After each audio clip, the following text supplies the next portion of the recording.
मसीह में मेरे प्रिय भाइयों और बहनों, आज संध्या काल को मैं धन्यवाद करना चाहता हूं परमेश्वर का कि उसने मुझे अवसर दिया कि मैं आराधना संदेश मिनिस्ट्री के साथ मिलकर बाइबल अध्ययन कर सकूं।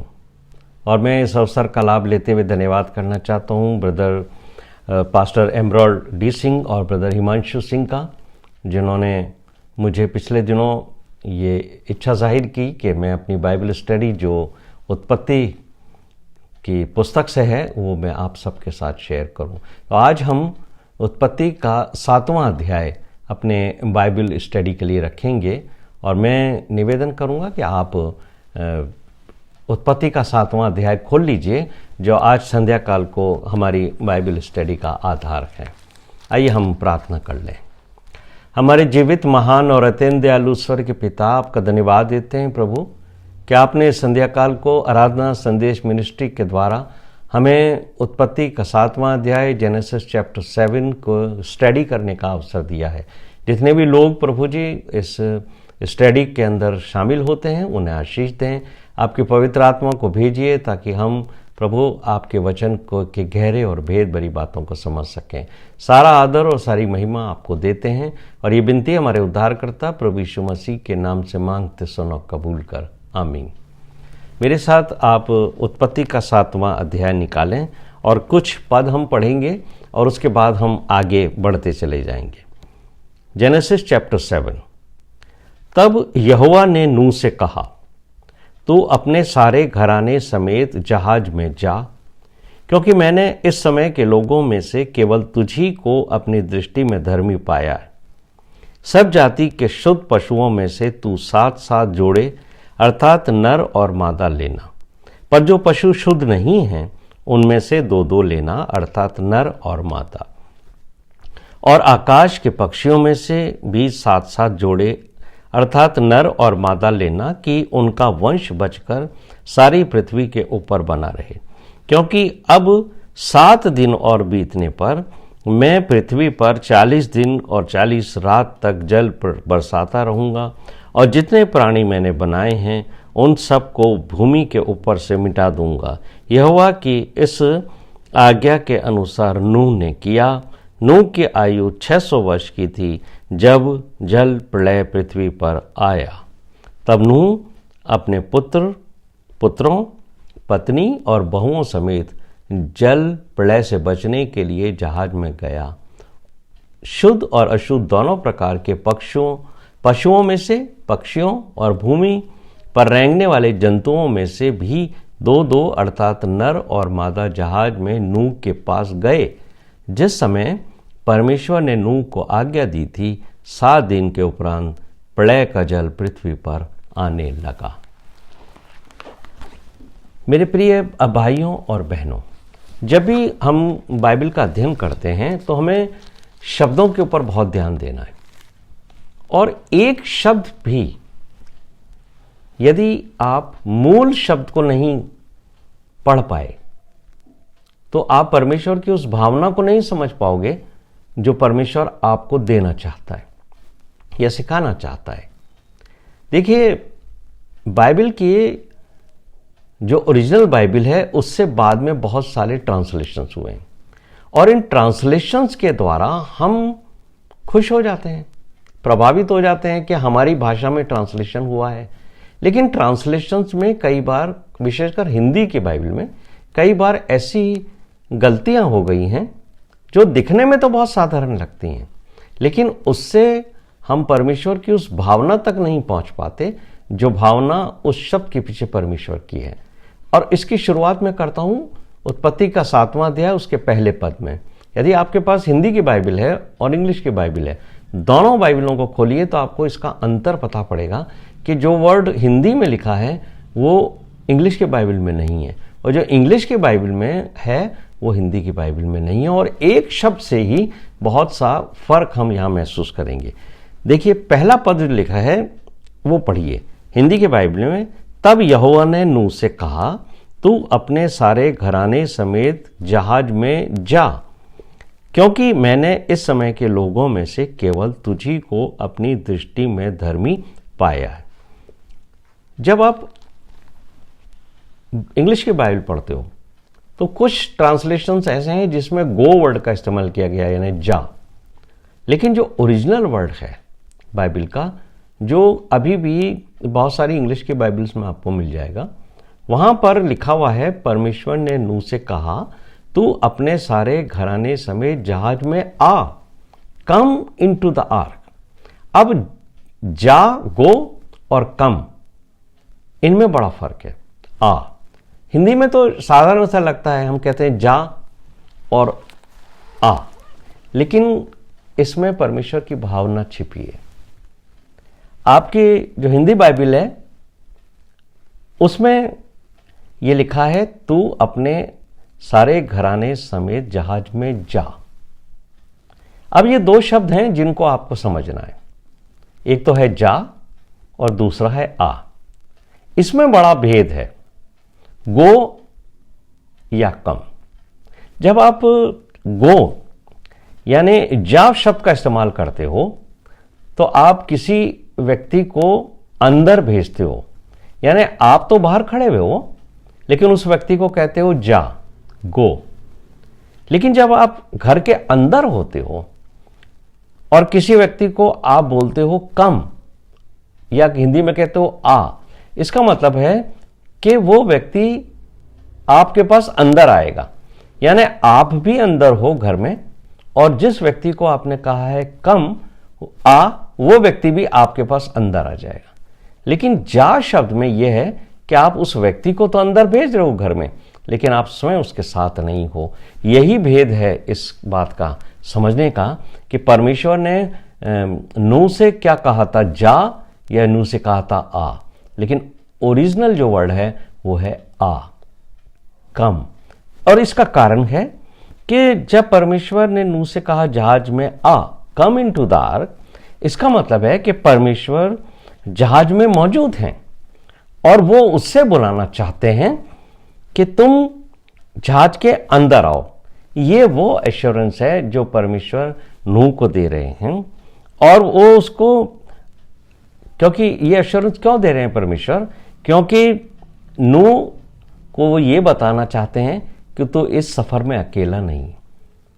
ये जो सफर है जल प्रलय के दौरान होगा, इसमें तू अकेला नहीं है, इसमें तेरे परिवार के साथ मैं तेरा पिता परमेश्वर भी हूं। यही बात हमें समझने की है कि जो बात नूह से कही गई है परमेश्वर ने कि तू जहाज बनाना, तो आप ये देखेंगे कि बाइबल में लिखा है परमेश्वर की नजर में उस समय के लोगों में नूह एक ऐसा व्यक्ति था जो परमेश्वर की नजर में धर्मी था। और दूसरा, वो उसके अंदर जो खूबी थी वो ये थी कि जब परमेश्वर ने उससे कहा था कि जहाज बनाना, उसके जहाज बनाने में उसको 120 वर्ष लगे, और 120 वर्ष तक नूह ने हमेशा एक आज्ञाकारी व्यक्ति के रूप में इस कार्य को पूर्ण किया। उसने कभी शक नहीं किया कि परमेश्वर ने मुझे ये कहा है, अब तो 120 साल हो गए, कहाँ चला गया परमेश्वर, मैं इस काम को करूं या ना करूं। उसको परमेश्वर ने कहा था ये कार्य तुझे करना है, जहाज बनाना है, और उसके अंदर तुझे पक्षियों को, पशुओं को, सबको लेके जाना है। तो परमेश्वर उसको ये एश्योरेंस कहते हैं कि जब सारी संसार, क्योंकि परमेश्वर ने उसको स्पष्ट कर दिया था कि ये जितनी भी मानव जाति है, पृथ्वी है, इसमें जितने लोग हैं मैं इनको संपूर्ण रीति से नष्ट कर दूंगा, यानी सिवाय तेरे और तेरे परिवार के, और जो पशु पक्षी जानवर जो भी तेरे साथ जहाज में होंगे सिर्फ वो बचेंगे। तो आप समझ सकते हो कि नूह के हृदय के अंदर जरूर विचलित हुआ होगा, घबराहट भी हो सकती है, इंसान था। लेकिन जब परमेश्वर ने उससे ये बात कही कि कम इनटू द आर्क, तू आ अंदर, तब उसको ये श्योरिटी हो गई कि इस जहाज में मेरे साथ परमेश्वर भी है, मैं अकेला नहीं हूं। और इसी एश्योरेंस के साथ वो अंदर गया। मेरा कहने का जो तात्पर्य है कि बाइबल का अध्ययन करते हुए एक एक शब्द को आप ध्यान से पढ़ें, और इंग्लिश की बाइबल भी साथ में पढ़ें, और पवित्र आत्मा से प्रार्थना करें कि प्रभु जी आप मुझे समझाइए, वरना मैं प्रभु आपकी भावना को समझ नहीं पाऊंगा। यदि आप जा शब्द का इस्तेमाल करते हैं तो आपको ऐसा लगेगा कि परमेश्वर ने कहा तू जा जहाज के अंदर, और जो मैंने आज्ञा दी है उसे पूरा कर, मैं तेरे साथ नहीं आ रहा हूं, तू अकेला है।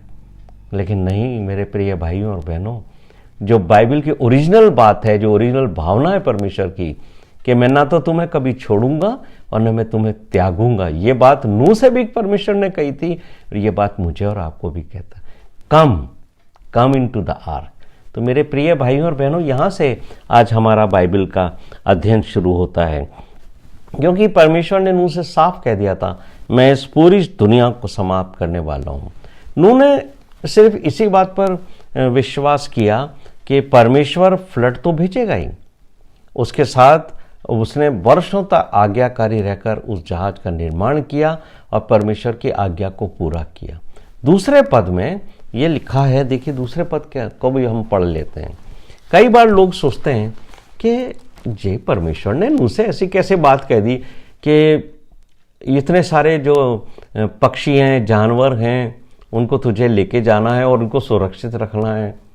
तो कई बार लोग सोचते हैं कि कैसे नूह ने इनको इकट्ठा किया होगा, क्या नूह जंगल में गया होगा और पशुओं को, जंगली जानवरों को, पक्षियों को उनको लेके आया होगा। तो यहाँ देखिए क्या लिखा है, सब जाति के शुद्ध पशुओं में से तू 7 जोड़े अर्थात नर और मादा, पर जो पशु शुद्ध नहीं है उनके 2 लेना अर्थात नर और मादा।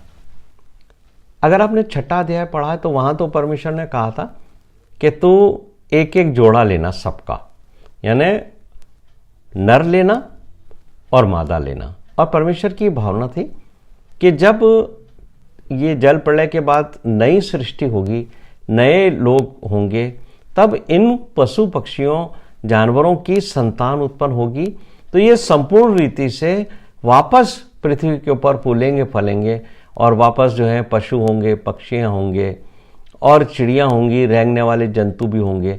लेकिन ये होंगे कब? जब इनको जन्म देने के लिए नर और मादा दोनों उपस्थित हों।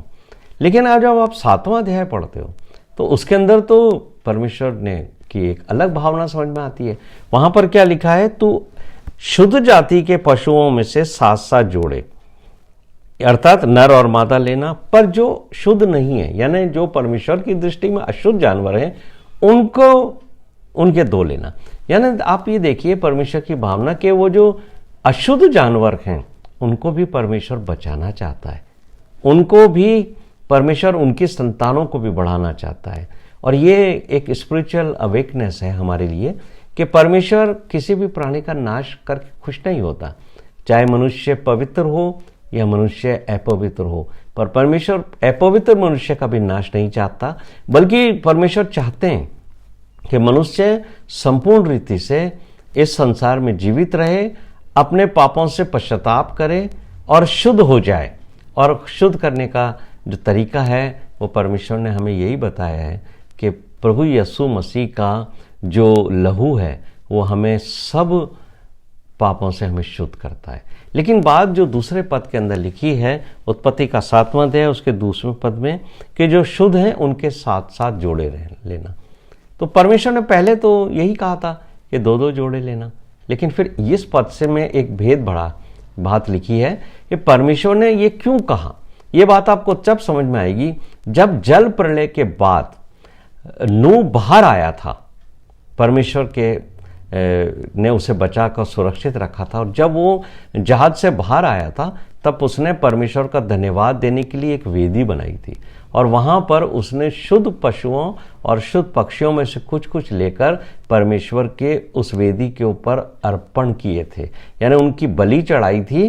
तो परमेश्वर शुद्ध बलि चाहता है, इसलिए परमेश्वर ने नूह से कहा था कि अपने साथ तू सब जाति के पशु पक्षी, चाहे वो शुद्ध हो चाहे अशुद्ध हो, अशुद्ध का तो एक ही जोड़ा रखना, नर और मादा, लेकिन जो शुद्ध हैं उसमें से तू 7 जोड़े रखना, ताकि जब तू बाहर निकले तो परमेश्वर का धन्यवाद करने के लिए सूखी भूमि के ऊपर कि परमेश्वर ने तेरे और तेरे परिवार की सुरक्षा की, और इन जानवरों की भी जो तेरे साथ जहाज में थे, इनको सुरक्षित वापस ये मौका दिया कि ये अपने संतान को उत्पन्न करें और इस पृथ्वी के ऊपर फल जाएं। तो ये जो 7 जोड़े यहाँ पर लिखे गए हैं उसका भेद यही है मेरे प्रिय भाइयों और बहनों कि परमेश्वर चाहता है कि हम उसका धन्यवाद करने के लिए उसके सम्मुख उपस्थित हों। तो ये वर्ष 2 से और 9 तक जब हम पढ़ते हैं तो यहाँ पर हमें पता पड़ता है, तीसरे में पद में लिखा है, आकाश के पक्षियों में से 7-7 जोड़े अर्थात नर और मादा, जिनका वंश बचकर सारी पृथ्वी के ऊपर बना रहेगा। और ये बात यहाँ स्पष्ट है। चौथे पद में परमेश्वर ने कहा है कि अब 7 दिन के बीतने के बाद 40 दिन और 40 रात का तक जल बरसाता रहूंगा और जितने प्राणी मैंने बनाए हैं उन सबको मैं भूमि पर से मिटा दूंगा। तो परमेश्वर का क्रोध इस संसार के ऊपर था जल प्रलय आने का कारण। यदि आपने बाइबल का अध्ययन बहुत अच्छे तरीके से करा है तो आप ये बात को समझ जाएंगे कि परमेश्वर ने जितने भी पशु थे, पक्षी थे, उनको लाने के लिए नूह से नहीं कहा था कि तुझे जाके जंगल में से इनको बटोर बटोर के लाना पड़ेगा, बल्कि परमेश्वर ने उससे क्या कहा था कि मैं तेरे पास सारे जानवरों को, पक्षियों को, रेंगने वाले जंतुओं को तेरे पास मैं भेजूंगा। देखिए, अगर आप उत्पत्ति का 6वां अध्याय उसका 20वां पद पढ़ते हो तो वहां पर एक बात लिखी है, एक एक जाति के पक्षी और एक एक जाति के पशु और एक एक जाति के भूमि पर रेंगने वाले सब में से 2-2 तेरे पास आएंगे कि तू उनको जीवित रखे। परमेश्वर ने कहा नूह से, तुझे जंगल में जाकर न तो पक्षियों को लाना है न पशुओं को लाना है, तुझे तो एक ही काम करना है, तुझे जहाज बनाना है और उस जहाज में प्रवेश करना है और इन जानवरों को जिनको मैं तेरे पास भेजूंगा उनको तुझे सुरक्षित रखना है। क्या आपको लगता है मेरे प्रिय भाइयों और बहनों कि पशु पक्षी रेंगने वाले जंतु सब परमेश्वर की आज्ञा मानकर वहां पहुंच गए जहाज के अंदर? ये बात बिल्कुल सत्य है, क्योंकि सारी पृथ्वी और सारे जीव जंतु जितने भी हैं, चाहे वो आकाश के पक्षी हों, चाहे वो जंगल में रहने वाले शेर चीते हों, ये सब परमेश्वर की आज्ञा का पालन करते हैं। अगर कोई परमेश्वर की आज्ञा पालन नहीं करता है ना, तो वो है वो मूर्ख इंसान, यानी मैं और आप। हम आज तक मूर्ख हैं और हम परमेश्वर की आज्ञा की अवहेलना करने में सबसे आगे रहते हैं। कभी कोई भी जानवर ने परमेश्वर की आज्ञा की अवहेलना नहीं करी है। जब से परमेश्वर ने उनका निर्माण किया है, जब से परमेश्वर ने उनको बनाया है, उनकी सृष्टि की है, परमेश्वर की आज्ञा को हर पशु पक्षी ने माना है सिवाय मनुष्य के। इसलिए परमेश्वर का वचन यशाया 1 अध्याय उसके 3 पद में क्या कहता है, बैल तो अपने मालिक को और गधा अपने स्वामी की चरनी को पहचानता है, परंतु इस्राएल मुझे नहीं जानता, मेरी प्रजा विचार नहीं करती। यानी परमेश्वर ने अपनी भावना को यशाया भविष्यवक्ता के द्वारा ये बात स्पष्ट तौर से कही कि सब जानते हैं, बैल जानता है, सारे जंगली जानवर जानते हैं, पशु पक्षी सब जानते हैं, सिवाय मनुष्य के मेरी आज्ञाओं को सब मानते हैं। मेरे प्रिय भाइयों और बहनों, हम कितने मूर्ख हैं कि हम परमेश्वर की उस आज्ञाओं को नहीं मानते। हम वापस उस अध्ययन में आते हैं। परमेश्वर ने नूह को 120 वर्ष पहले आज्ञा दी थी कि जहाज में किस क्रम से तेरे को उस जहाज में प्रवेश करना। देखिए, जब हम बाइबल का अध्ययन करते हैं ना, एक एक शब्द पे, एक एक पद के ऊपर आप ध्यान दोगे तो आपको बड़े भेद समझ में आएंगे। देखिए, मेरे साथ निकालिए उत्पत्ति का 6वां अध्याय और उसका 18वां पद। यह है वो स्थान जहां पर मुझे और आपको परमेश्वर की वो आज्ञा मिलती है कि परमेश्वर ने नूह से एक सीक्वेंस बताई थी, एक क्रम बताया था कि जब तू जहाज बना लेगा तब जहाज में प्रवेश कैसे करना है। 18वें पद में क्या लिखा है, परंतु मैं तेरे संग मैं वाचा बांधता हूं, ये परमेश्वर ने कहा है, इसलिए तू, यानी सबसे पहले नूह, अपने पुत्रों, फिर तेरे पुत्र, फिर स्त्री और बहुओं समेत जहाज में प्रवेश करना। यह है वो क्रम जो परमेश्वर ने नूह से 120 वर्ष पहले कहा था। क्या कहा था? उत्पत्ति के 6 अध्याय 18वें पद में लिखा है, तू जब जहाज में प्रवेश करेगा तो सबसे पहले तू प्रवेश करेगा, फिर उसके बाद तेरी पत्नी प्रवेश नहीं करेगी। हाँ, हम तो सांसारिक है ना, तो ये सोचते हैं पहले पति हो, फिर उसकी पत्नी हो, फिर उसके बेटे हो, फिर उसकी बहू हो। नहीं, लेकिन परमेश्वर का सोचना फर्क तरीके से है। परमेश्वर ने क्या कहा है, तू अपने पुत्रों, स्त्री और बहुओं समेत, यानी ये सीक्वेंस रखनी है। तू पहले प्रवेश करेगा जहाज में, फिर तेरे पुत्र प्रवेश करेंगे, और फिर तेरी पत्नी प्रवेश करेगी, और फिर तेरी बहुएं प्रवेश करेंगे। यानी मुझे और आपको ये ध्यान रखना है कि ये जो सीक्वेंस परमेश्वर ने नूह को जहाज बनाने से पहले दी थी, नूह कितना आज्ञाकारी था कि नूह ने 120 वर्ष के बाद जब उसके अंदर प्रवेश किया, तब नूह ने इस सीक्वेंस को याद रखा। ये अपने आप में एक बहुत ही मतलब बड़ी अजीब और विचित्र बात है कि एक एक बात नूह ने वैसे ही कर, और परमेश्वर ने उसको यही आज्ञा दी थी कि जब तू अपना काम पूरा कर सके, नूह तुम्हें प्रवेश कर जाए जहाज के अंदर, और जब तू वापस बाहर आएगा, जब जल प्रलय समाप्त हो जाएगा और भूमि पर से जल सूख जाएगा, तो जब तू वापस निकलेगा इस जहाज में से, तब भी तेरे को यही क्रम का ध्यान रखना है, यानी इसी सीक्वेंस के द्वारा तुझे बाहर निकलना है। तो जो बाहर निकलने की सीक्वेंस है वो भी यही है कि पहले तू बाहर निकलेगा, फिर तेरे पुत्र निकलेंगे, फिर तेरी पत्नी निकलेगी, और अंत में तेरी बहुएं निकलेंगी। और मैं आपको बताना चाहता हूं, ये जो सीक्वेंस है, जो क्रम है, बाइबल में 5 बार आया है। अगर आप बाइबल की स्टडी करते हैं तो आप इसे नोट कर सकते हैं। पहली बार तो यह आया है उत्पत्ति का 6वां अध्याय उसके 18वें पद में। दूसरी बार यह आया है उत्पत्ति का 7वां अध्याय उसके 7वें पद में। फिर उत्पत्ति का 7वां अध्याय उसके 13वें पद में। फिर उत्पत्ति का 8वां अध्याय उसके 15वें पद में। और उत्पत्ति 5वीं बार आया उत्पत्ति का 8वां अध्याय उसके 18वें पद में। यही क्रम है अंदर जाने का और बाहर आने का। पहले तू जाएगा नूह, फिर तेरे पुत्र जाएंगे, फिर तेरी पत्नी जाएगी, फिर तेरी बहुएं जाएंगी। और नूह ने इन 5 बारों में कभी इस सीक्वेंस को, इस क्रम को नहीं तोड़ा है। 7वें अध्याय के 11वें पद में लिखा है, जब नूह की आयु 600 वर्ष के दूसरे महीने का 17वां दिन आया, उस दिन बड़े गहरे समुद्र के सब सोते फूट निकले और आकाश के झरोखे खुल गए। अब ये जो शब्द है कि आकाश के झरोखे खुल गए, ये क्या चीज है? कई बार हम लोग साधारण तौर से पढ़ लेते हैं बाइबल को, लेकिन हम इसके भेद को नहीं समझ सकते। अगर आप उत्पत्ति का 1 अध्याय उसका 7वां पद पढ़ोगे, तब वहां लिखा है कि परमेश्वर ने जो है, तब परमेश्वर ने एक अंतर बनाकर उसके नीचे के जल को और उसके ऊपर के जल को अलग अलग किया। तो जिस वक्त परमेश्वर ने इस बेडौल भूमि को, इस पृथ्वी को अलग अलग किया था, तब परमेश्वर ने इसके अंदर जल के 2 भाग किए थे।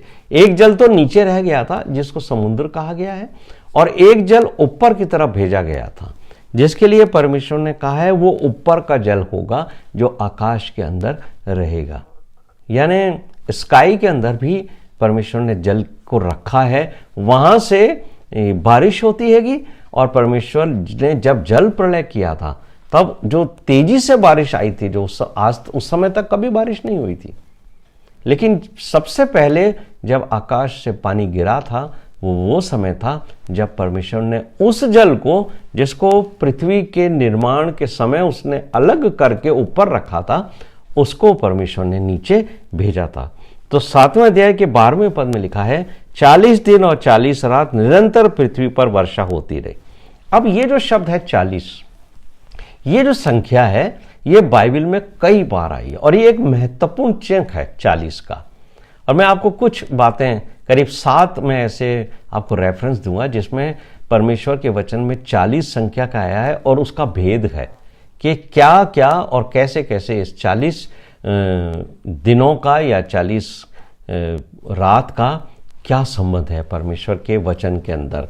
देखिए, सबसे पहले तो हमने ये देख ही लिया कि परमेश्वर ने नूह से कहा था कि मैं 40 दिन और 40 रात जो है वो भूमि पर के, पृथ्वी के ऊपर जल बरसाऊंगा। अब ये 40 की संख्या और कहाँ कहाँ में हमें मिली है?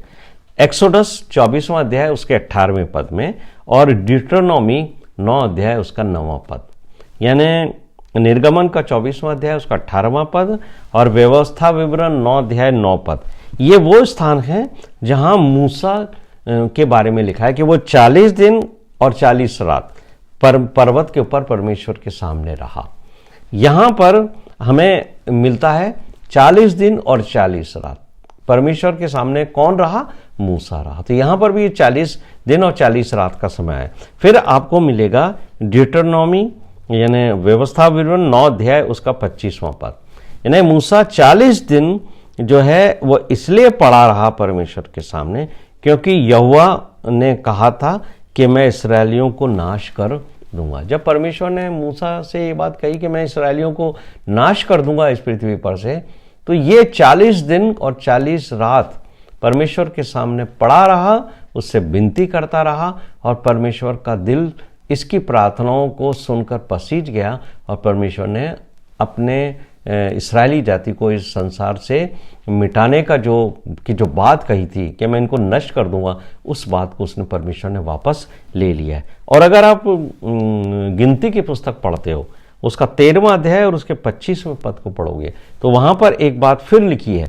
कनान देश के अंदर जो भेदिए भेजे गए थे मूसा के द्वारा शुरू के अंदर कि जाओ और इसका भेद लेके आओ कि ये देश जो परमेश्वर हमें देना चाहता है वो कैसा है। तो जो लोग भेद लेने के लिए गए थे उनमें से वो लोग जो भेद लेके आए तो 40 दिन वो लोग वहां रहे थे। 40 दिन वो वहां रहे और वहां के फल पौधे फ्रूट्स और वहां के लोगों के बारे में सब कुछ पता करके वो लोग वापस लौटकर आए थे। तो 40 दिन ये लोग कनान के अंदर जाकर के उसका भेद लेके आए थे। चौथी बार जो विशेष तौर से गिनती की पुस्तक 14 अध्याय उसके 33वें पद में 40 वर्ष तक इस्राएली जाति फिर परमेश्वर की आज्ञाकारिता में को नहीं मानने के कारण उनके अपने बाल बच्चों के साथ जंगल में भटकते रहे। तो 40 का जो अंक है वो यहां पर भी है कि 40 वर्षों तक परमेश्वर उनको जंगल में भटकाता रहा। फिर 5वीं बार आपको ये मिलेगा गिनती की पुस्तक 32वां अध्याय उसका 13वां पद। ये 40 शब्द जो हैं 40 वर्ष जो हैं उन अविश्वासी इस्राएलियों के लिए हैं जिन्होंने जिनसे परमेश्वर ने कहा था कि क्योंकि तुमने मेरी बात पर विश्वास नहीं किया है कि मैं तुम्हें मिस्र से निकालकर उस देश में ले जाऊंगा जहां दूध और शहद की नदियां बहती हैं, तो तुमने विश्वास नहीं किया, तुम अविश्वासी ठहरे। इसलिए ये जितनी संपूर्ण जाति जिनको मैं इस्राएल से निकाल कर लाया हूं उनके एक एक मनुष्य जब तक नाश नहीं हो जाता तब तक मैं इस 40 वर्षों तक तुम्हें जंगल में लेके फिरूंगा। तो ये 40 वर्ष एक बार फिर परमेश्वर ने यहां पर दोहराए हैं ताकि वो लोग जो मिस्र से निकले थे वो सब जंगल में नाश हो जाए। छठी बात जो है 40 नंबर की संख्या के ऊपर है, वो पहला राजा 19वां अध्याय उसका 8वां पद है। यहाँ पर एक घटना है जो घटना एलिया भविष्यवक्ता से संबंधित है। आपको याद होगा एलिया भविष्यवक्ता ने स्वर्ग से आग बुला करके और वो वेदी की लकड़ियों को जिसके ऊपर जल डाला गया था उनको जलवाया था और जो बाल के जो पुजारी थे वहाँ पर करीब 400 पुजारियों को उसने नाले में ले जा करके सबका सिर कलम करके उनको कत्ल किया था। तो जब ये बात इजाबेला जो रानी थी उसके पास पहुंची कि एलिया ने 40 बाल के देवताओं को मार डाला है तो वो बहुत नाराज हुई थी और उसने एलिया के पास खबर भेजी थी कि अब कल का दिन जो है ना वो तेरे लिए बहुत भारी होगा, मैं तुझे जो है इस संसार में से नष्ट कर दूंगी, यानी मैं तुझे मार डालूंगी। जब ये बात उसको मालूम पड़ी एलिया को कि मुझे मार दिया जाएगा इजाबेला के द्वारा, तो वो वहां से भागा और भाग करके जो है वो भागता गया और एक पेड़ के नीचे आके रुक गया और वहां उसने ये प्रार्थना की कि हे प्रभु तू जो है ना मेरा प्राण ले ले, मैं तो अपने जो बुजुर्ग हैं मेरे जो बड़े थे उनसे मैं अच्छा नहीं हूं, तो तू मेरे को मृत्यु दंड दे दे। लेकिन परमेश्वर की इच्छा अलग थी, तो परमेश्वर ने उसको नींद में डाल दिया और उसके बाद उसने एक स्वर्गदूत को देखा जिसने आकर उसको जगाया और उसको कहा कि देख तेरे सिराने के ऊपर एक सुराही पड़ी है, उसमें पानी है और एक ये सूखी रोटी भी पड़ी है, एक रोटी है तेरे पास, उस रोटी को तू खाना क्योंकि तुझे अब बहुत लंबा सफर करना है। फिर वो सो गया, लेकिन दोबारा फिर उसको जो है उस स्वर्गदूत ने जगाया और उसको कहा कि उठ और अब तुझे 40 दिन और 40 रात एक लंबी यात्रा पे जाना है। तो उसने फिर वो सुराही में से पानी पिया, उस रोटी को खाया, ताकत पाई, और फिर वो 40 दिन और 40 रात तक दौड़ता रहा। तो कहने का मतलब है कि जो 40 दिन और 40 रात है, ये परमेश्वर की ओर से नियुक्त एक ऐसी संख्या है जिसमें बड़े भेद छुपे हुए हैं। और सातवीं और अंतिम बात मैं आपको ये बताऊंगा कि प्रभु यीशु मसीह जो थे, उनको 40 दिन और 40 रात तक जो है वो जंगल के अंदर बिताने पड़े थे, जब शैतान ने उनकी परीक्षा की थी। तो 40 दिन और 40 रात शैतान ने यीशु मसीह की परीक्षा की, और यीशु मसीह की परीक्षा के समय यीशु मसीह जंगल के अंदर उन जंगली जानवरों के बीच में रहे जो मनुष्यों को पकड़ के खा जाते थे। लेकिन परमेश्वर ने अपने पुत्र प्रभु यीशु मसीह को सुरक्षित दिया। और जब आप मरकुस का पहला अध्याय उसका 13वां पद पढ़ोगे तो वहाँ पर लिखा हुआ है कि स्वर्गदूत आकर उसकी सेवा करते रहे। अब हम वापस उत्पत्ति के 7वें अध्याय में आएंगे और उसके 16वें पद के ऊपर ध्यान देंगे जो लिखा हुआ है। मेरे साथ उत्पत्ति का 7वां अध्याय निकालिए जिसका हम बाइबल अध्ययन कर रहे हैं, और उसके 16वें पद में लिखा है, जो गए न वे परमेश्वर की आज्ञा के अनुसार सब जाति के प्राणियों में से नर और मादा गए। यानी जहाज के अंदर जितने भी जानवर गए, पक्षी गए, रेंगने वाले जंतु गए, वो सब परमेश्वर की आज्ञा से जहाज के अंदर गए। और अंत में क्या लिखा है 16वें पद में, तब यहोवा ने जहाज का द्वार बंद कर दिया। यहाँ पर एक बात स्पष्ट तौर से है कि इस जहाज का दरवाजा नूह ने बंद नहीं किया, बल्कि क्या लिखा है, परमेश्वर ने इस जहाज का दरवाजा बंद कर दिया। इसका जो स्पिरिचुअल एप्लीकेशन का है वो ये है कि मनुष्य कभी भी किसी मनुष्य के लिए दरवाज़ा बंद नहीं करेगा, उसके उद्धार का, उसके जीवन का।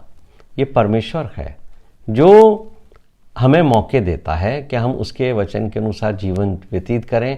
उसके मनुष्य को ये बार बार मौका देते हैं। जैसे उन दिनों में भी जब तक 120 वर्ष तक नूह ने जहाज बनाया और लोगों को उसने ये प्रचार भी किया। जब लोग पूछते थे उससे कि ये नूह बाबा ये जहाज क्यों बना रहे हो आप, यहाँ तो कभी बारिश तो होती ही नहीं है, आप कहाँ लेके जाओगे जहाज में। तब नूह उनसे कहता था कि परमेश्वर का क्रोध आज संसार पे आने वाला है, मन फिराओ तो तुम बच सकते हो। लेकिन किसी ने मन नहीं फिराया।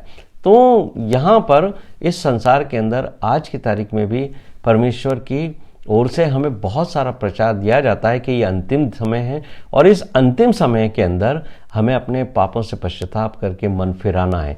यानी जिनका आज तक उद्धार नहीं हुआ है, परमेश्वर उनको उद्धार करने का मौका देता है। लेकिन याद रखिए जो बात यहाँ पर लिखी गई है, वो बात लिखी गई है कि अंत में परमेश्वर ने नूह के बनाए हुए जहाज का दरवाजा बंद कर दिया। यानी एक समय ऐसा आने वाला है जब संपूर्ण मनुष्य जाति जो परमेश्वर के वचन को नहीं सुनती, अपने पापों से मन पश्चाताप नहीं करती, उनके लिए एक दिन आएगा जब परमेश्वर उद्धार का वो दरवाजा जो उसने संपूर्ण मानव जाति के लिए खोल रखा है, वो परमेश्वर अपने हाथों से बंद कर देगा। इसलिए मेरे प्रिय भाइयों और बहनों, यहाँ जो बात लिखी है कि नूह ने नहीं, लेकिन परमेश्वर ने उस जहाज के दरवाजे को बंद कर दिया। यहाँ पर मैं आपको एक बात और बताना चाहता हूँ कि परमेश्वर ही है जो बंद करता है तो उसे कोई खोल नहीं सकता, और जिस दरवाजे को परमेश्वर खोल देता है, यानी मनुष्यों के लिए जो उद्धार का दरवाज़ा उसने खोला प्रभु यीशु मसीह के द्वारा, उस दरवाजे को कोई नहीं बंद कर सकता। और रिविलेशन यानी प्रकाशित वाक्य 3 अध्याय के 7वें पद में ये बात लिखी है कि परमेश्वर कहते हैं जिसके खोले हुए को कोई बंद नहीं कर सकता और जिसके बंद किए हुए को कोई खोल नहीं सकता। मैं वो परमेश्वर हूँ। जब मैंने तुम्हारे लिए उद्धार का रास्ता खोल दिया अपने पुत्र प्रभु यीशु मसीह को संसार में भेजकर, तो मैंने तुम्हारे लिए रास्ता खोला है। लेकिन एक समय ऐसा भी आएगा जब मैं इस उद्धार को तुम्हारे से वापस ले लूँगा, फिर मैं उस द्वार को बंद कर दूंगा जो तुम्हें उद्धार का है। यदि तुमने अपना मन नहीं फिराया, यदि तुम अपने पापों से नहीं पश्चाताप करोगे, तो याद रखिए मेरे प्रिय भाइयों और बहनों कि जैसे परमेश्वर ने नूह के जहाज का दरवाज़ा स्वयं बंद कर दिया था, एक दिन हमारे लिए भी वो उद्धार का दरवाज़ा बंद हो जाएगा, यानी संपूर्ण मानव जाति के लिए वो दरवाज़ा बंद हो जाएगा। अब आप ये देखिए कि जो लोग नूह के साथ उस जहाज के अंदर चले गए थे, यानी उसके नूह के परिवार के 8 प्राणी, नूह, उसकी पत्नी, उसके 3 बेटे, उसकी 3 बहुएं, और वो जितने भी जानवर थे वो सब वहाँ अंदर शांति थी, क्योंकि परमेश्वर उनके साथ था। और जो लोग बाहर रह गए थे जहाज के, उनके साथ परमेश्वर नहीं था, इसलिए उन सब का नाश हो गया। मेरे प्रिय भाइयों और बहनों, यही बात यीशु मसीह ने 10 कुंवारियों के रूप में एक उदाहरण दे के कही थी उन 5 कुंवारियों से, कि जो समय पर प्रभु के साथ यानी दूल्हे के साथ विवाह के घर में चली गई थी और दरवाज़ा बंद कर दिया गया था। जो बाहर रह गई थी उनको ये सुनने को मिला था कि अब ये दरवाज़ा तुम्हारे लिए हमेशा के लिए बंद हो गया है। मेरे प्रिय भाइयों और बहनों, यदि हम प्रभु ईश्वर के साथ हैं, जहाँ भी हम हैं वहाँ सिर्फ शांति और प्रेम है। लेकिन जहाँ पर परमेश्वर नहीं है जिन लोगों के साथ, वहाँ पर मौत है, नाश है और अशांति है। यहाँ पर हम 7वें अध्याय के 17 से 23 पद को भी पढ़ते हैं। इन पदों में जो फ्लड नूह के समय में आया था उसका वर्णन इतना स्पष्ट है, सटीक है कि इस फ्लड का वर्णन किसी भी लोकल फ्लड के साथ इसका कोई कंपैरिजन नहीं किया जा सकता। बहुत सारे लोग हैं मेरे प्रिय भाइयों और बहनों, बहुत सारे ऐसे लोग हैं जो परमेश्वर के वचन को सुनाते हैं, लेकिन उनके अंदर शैतान की आत्मा काम करती है। शैतान ने उनके मनों में ये बात डाल दी है कि ये जो फ्लड आया था वो सिर्फ एक छोटे से स्थान के ऊपर ही आया था, एक जो जगह थी वहीं आया, पूरे संपूर्ण पृथ्वी के ऊपर नहीं आया था ये फ्लड। और मुझे तो ताज्जुब इस बात का होता है कि जब मैंने ये बात सुनी कि एक थियोलॉजिकल कॉलेज के अंदर एक प्रोफेसर ने, एक जो पढ़ाने वाले गुरु थे, उन्होंने जो है वो ये अपने स्टूडेंट्स से को ये बात बताई कि नूह का जो जहाज था, नूह के समय जो फ्लड आया था वो एक छोटे से जगह पर आया था, और वो उसी स्थान के ऊपर जितने लोग थे जिनका चरित्र खराब था उनको परमेश्वर ने नष्ट किया था। संपूर्ण मानव जाति पर नहीं आया था और न ही पूरी पृथ्वी के ऊपर इस जल का प्रलय हुआ था। मेरे प्रिय भाइयों और बहनों, ये संपूर्ण रीति से गलत बात है और ये परमेश्वर के वचन और उसकी बातों के कॉन्ट्ररी है। कारण क्या है, मैं कैसे इस बात को साबित करूंगा। ये बात है कि जब जल प्रलय खत्म हो गया तब परमेश्वर ने क्या कहा था, जब उसने इंद्रधनुष आकाश के अंदर दिखाया, परमेश्वर ने संपूर्ण मानव जाति से यह बात कही थी कि मैं दोबारा कभी भी जल प्रलय के द्वारा संपूर्ण मानव जाति का नाश नहीं करूंगा। और मेरे प्रिय भाइयों और बहनों, जब आप बाइबल का अध्ययन पढ़ते हो तब आपको मालूम होगा कि जो नूह का जो जहाज था उसका लोकल जो फ्लड आते हैं हमारे समय में, उनके साथ कोई कंपैरिजन नहीं है। क्या कारण है कि वहां पर क्या लिखा था, देखिए कि 22वें पद में, उसके पहले भी जो बात लिखी है कि बड़े बड़े जो पहाड़ हैं वो सब डूब जाएंगे, और जब वो डूबेंगे तो क्या कारण होगा। 22वें पद में लिखा है, जो जो स्थल पर थे उनमें से जितनों के नतनों में जीवन का श्वास था सब मर मिटे। अगर ये जहाज, अगर संपूर्ण सृष्टि के ऊपर ये नहीं आता फ्लड, तो मेरे प्रिय भाइयों और बहनों, जहाज बनाने की आवश्यकता ही कहां थी, जहाज की जरूरत ही नहीं थी। फिर कुछ लोगों को बचाने की आवश्यकता नहीं थी, क्योंकि कुछ लोग जहां जहाज नहीं था, जहां फ्लड नहीं आया, वहां तो लोग बच ही जाते ना। ये शैतान की वो बात है। शैतान ने एक कोटेशन कहा है, और शैतान ने ये कोट किया है कि यदि मैं मनुष्यों को ये समझाने में सफल रहा कि नूह के समय कोई फ्लड नहीं आया था, नूह ने कोई जहाज नहीं बनाया, या अगर मैं ये समझा सका कि नूह के समय ऐसा कोई फ्लड नहीं आया, ऐसा कोई जल प्रलय नहीं आया जिससे संपूर्ण मानव जाति का नाश हो गया, तो मैं उनको ये समझाने में भी सफल हो जाऊंगा कि इस दुनिया में के बाद नरक नाम की कोई चीज नहीं है। नरक नाम की कोई चीज नहीं है। जो बात मुझे और आपको समझाई जाती है कि स्वर्ग भी है और नरक भी है, तो शैतान कहता है कि अगर मैंने तुम्हें यह समझा दिया और तुमने इसको समझ लिया कि फ्लड तो कभी आया ही नहीं था पूरी दुनिया के ऊपर, और एक छोटे से स्थान पर आया था और वहीं पर जो है वो समाप्त हो गया। उससे संपूर्ण मानव जाति नाश नहीं हुई थी। लेकिन जब आप बाइबल पढ़ते हो तो बाइबल में क्या लिखा है 22वें अध्याय में, जो जो स्थल पर थे यानी जो जो पृथ्वी पर थे उनमें जिनमें जितनों के नथनों में जीवन का श्वास था सब मर मिटे। संपूर्ण मनुष्य मर मिटे जो पृथ्वी पर थे, संपूर्ण पशु मर गए जो जीव संसार में थे, संपूर्ण पक्षी मर गए। जहाज इतना ऊंचा उठा कि जितने पर्वत थे, पहाड़ थे, उनसे भी बहुत ऊपर पानी चला गया ताकि कोई भी बच ना सके। लेकिन कई बार बहुत सारे लोग अजीब अजीब सवाल करते हैं। एक व्यक्ति ने यह सवाल किया कि जब परमेश्वर ने नूह के पास पशुओं को भेजा, पक्षियों को भेजा, रेंगने वाले जंतुओं को भेजा, तो क्या मछलियों को और जल जंतुओं को नहीं भेजा? तो जल जंतु कैसे आए होंगे?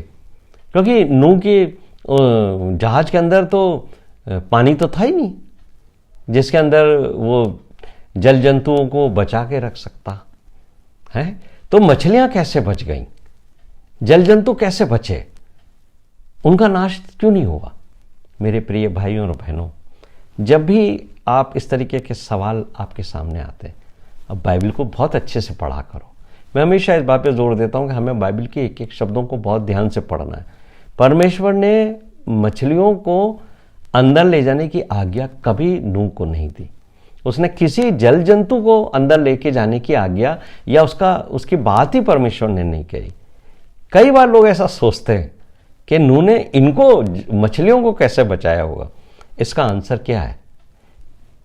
क्या बात लिखी है कि जितने पशु पक्षी थे, देखिए 22वें पद में क्या लिखा है, जो जो स्थल पर थे यानी भूमि पर थे और जिनके नथनों में जीवन का श्वास था, यानी जो लोग सांस ले सकते थे, उन लोगों के लिए लिखा है कि वो सब मर मिटे।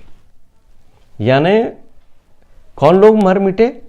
जो लोग पृथ्वी पर थे और जो सांस लेते थे।